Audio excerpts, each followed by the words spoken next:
Bienvenidos a Tiempos de Cambio, para que recibas un mensaje que cambiará tu corazón. Tiempos de Cambio, con la pastora Andrea Fernández, de la Iglesia Ministerio Kadosh. Tiempos de Cambio. Hoy empezamos con la Escuela de Sanidad, Kadosh, y tenemos el tema los milagros, la definición de milagros.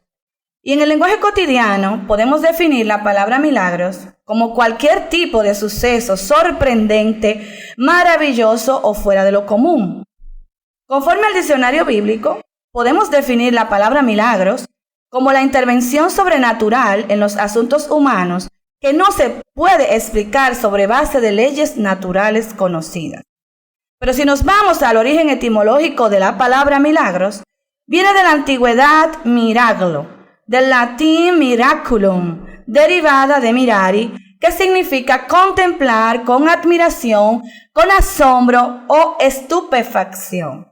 Por lo que yo quiero que tú te fijes en este momento en estas tres palabras: admiración, asombro y estupefacción.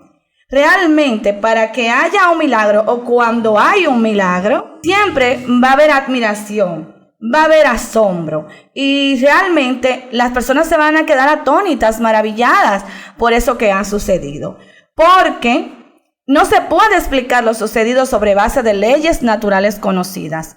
Romanos 5:17 nos dice que la fe viene por el oír. ¿El oír qué? El oír la palabra de Dios. Y a medida que tú vas escuchando la palabra de Dios, que vas aprendiendo sobre ella, la misma Biblia nos dice que debemos meditar en la palabra de día y de noche. De día y de noche. Meditar en la palabra en el día, meditar en la palabra en la noche. Siempre tener la palabra de Dios como nuestro último y principal recurso.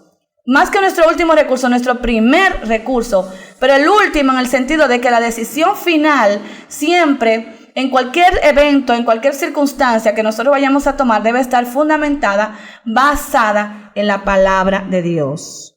A mí me gusta mucho una definición de Agustín de Hipona. Agustín de Hipona, ese gran teólogo del año 354, nacido en lo que hoy es Argelia, anteriormente llamado Tagaste. Él nació el 13 de noviembre del 354, después de Cristo, obviamente, y es lo que hoy es Argelia, al norte de África, convertido al cristianismo en el 385, y después de muchas oraciones de su madre y de andar en una filosofía a otra. Y Agustín de Hipona definía la palabra milagro, y yo me siento muy identificado con esto, a lo que siendo arduo e insólito parece rebasar las esperanzas posibles y la capacidad del que lo contempla. Y me encanta esta definición, pero antes de nosotros hurgar o adentrarnos o profundizar en esta definición, yo quiero hablarte un poquito de Agustín. Agustín fue una persona que al nacer, cuando fue creciendo, se adhirió a muchísimas filosofías humanas. Varió de una filosofía a otra y en ninguna encontraba tranquilidad, en ninguna encontraba paz. Su verdadero nombre, Aurelius Augustinus Hipponesis, realmente vagó de una filosofía a otra. Después viajó también de país, de su lugar de origen, consiguió una cátedra importante y se desarrolló y se destacó, pero aún tenía ese vacío. Sin embargo, después de muchas oraciones de su madre, él se convierte al cristianismo y llegó a ser un pilar de la teología cristiana, al nivel de que la iglesia de la época durante 16 años corridos siguió sus enseñanzas fielmente, y hasta hoy en día hay muchas aportaciones en el aspecto teológico de Agustín de Hipponesis o Agustín de Hipona, que realmente hoy en día nos son útiles, tales como esta. Entonces, él decía: milagro es aquello que siendo arduo, aquello que siendo insólito, parece rebasar las esperanzas posibles. Y yo te traje una definición de lo que es arduo. Arduo es un adjetivo que significa que es muy difícil o exige mucho esfuerzo. También significa que es desacostumbrado, fuera de lo común o extraordinario. Que es poco común, que se sale fuera del orden o regla general, o que sucede rara vez. Por eso se dice, por ejemplo, una cumbre extraordinaria, un suceso extraordinario. Entonces, un milagro es algo extraordinario. Es algo que se sale de lo común, es algo que es mejor o que es mayor que lo ordinario. Y cuando tú te comuniques a través de la fe con Dios y Dios haga este milagro en tu vida que tú estás esperando, yo no sé si en el orden de las finanzas, no sé si en el orden del matrimonio, no sé si en el orden de cualquier tipo de relación interpersonal, no sé si es en las emociones, no sé dónde, en qué área, en cuál área es que tú necesitas tu milagro. Cuando Dios haga este milagro en tu vida, tú vas a ver que fue mejor o mayor que lo ordinario. Entonces, esta definición es maravillosa. Agustín también tenía un corazón lleno de pasión por Dios, que es el corazón que se necesita también para que Dios se manifieste a tu vida para un milagro. Y él decía: Señor, que todo mi corazón se inflame con amor por ti. Haz que nada en mí me pertenezca y que no piense en mí. Que yo queme y sea totalmente consumido en ti. Que te ame con todo mi ser como incendiado por ti. Esto es lo que se llama un corazón con una pasión para Dios. Entonces, en resumen, un milagro es una intervención sobrenatural en los asuntos humanos que no se puede explicar sobre la base de leyes conocidas. Y segundo, el milagro es algo que no se esperaría en el transcurso natural de los eventos. Para que se manifieste el milagro, tiene que ser también sobre algo que deseas y ansías tener. Y el deseo es una intensa necesidad de algo. Es con un grado de intensidad que tú quieres eso. Es un movimiento intenso de la voluntad hacia la consecución de una cosa. También un sinónimo es afán, anhelo, aspiración. Entonces, en esa área que tú necesitas que Dios haga un milagro en tu vida, tú tienes que tener ansia, tú tienes que desearlo, tú tienes que anhelarlo con toda tu alma, con tu mente, tu cuerpo, con todo tu ser. Tienes que anhelar que Dios haga eso. Y la palabra ansia viene del latín ansia, que significa ansioso, anhelo, deseo intenso de tener algo. También la palabra deseo significa ansias, sueños, aspiración. Hay una sanidad que yo te quiero comentar en esta hora, que es la sanidad del leproso, en Mateo 8, del 1 al 4. Mateo 8, del 1 al 4, dice que Jesús sana a un leproso. También como referencia tenemos a Marcos 1, 40 al 45 y a Lucas 5 del versículo 12 al versículo 16. Y dice: cuando descendió Jesús del monte, le seguía mucha gente. Y aquí vino un leproso y se postró ante él diciendo: Señor, si quieres, puedes limpiarme.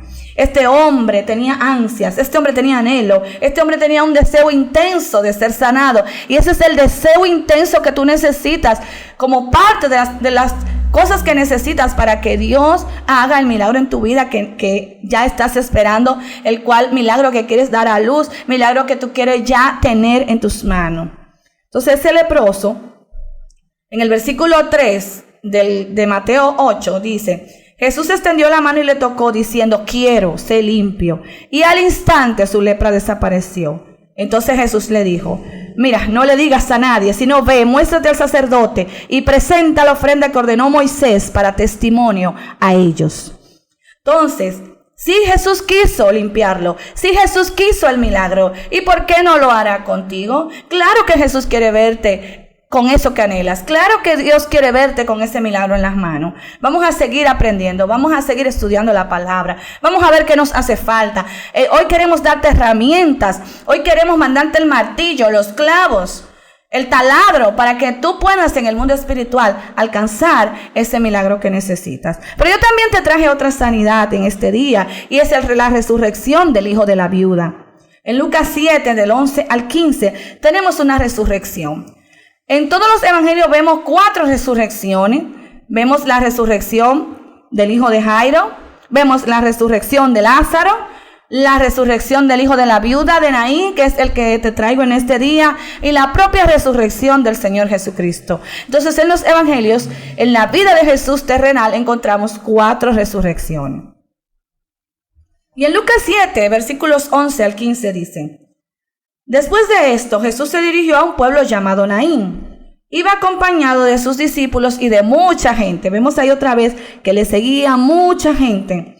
y que iba acompañado de sus discípulos y de mucha gente. Y al llegar cerca del pueblo, vio que llevaban a enterrar a un muerto, hijo único de su madre, que era viuda. Mucha gente del pueblo la acompañaba. Otra vez vemos mucha gente.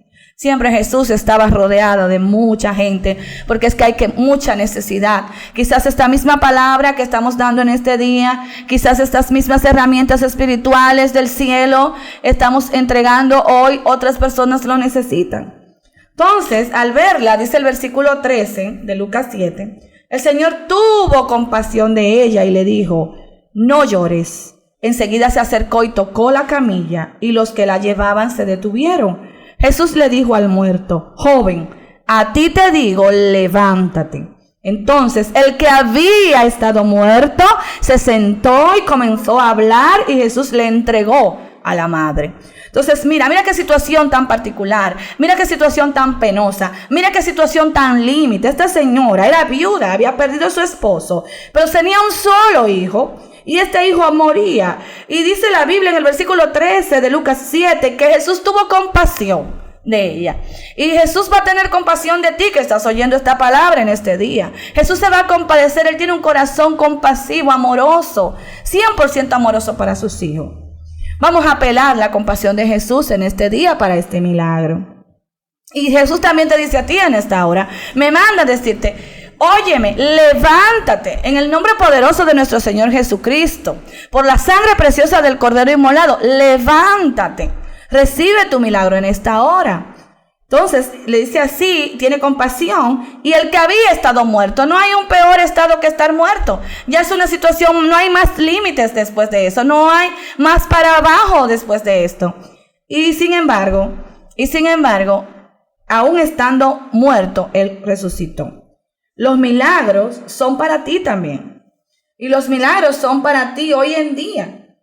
Mira, en la descripción de las obras poderosas de Jesús, los evangelios ponen al descubierto a un hombre de profundos sentimientos e inigualable compasión, que fue el Señor Jesucristo, muy interesado en el bienestar de sus contemporáneos.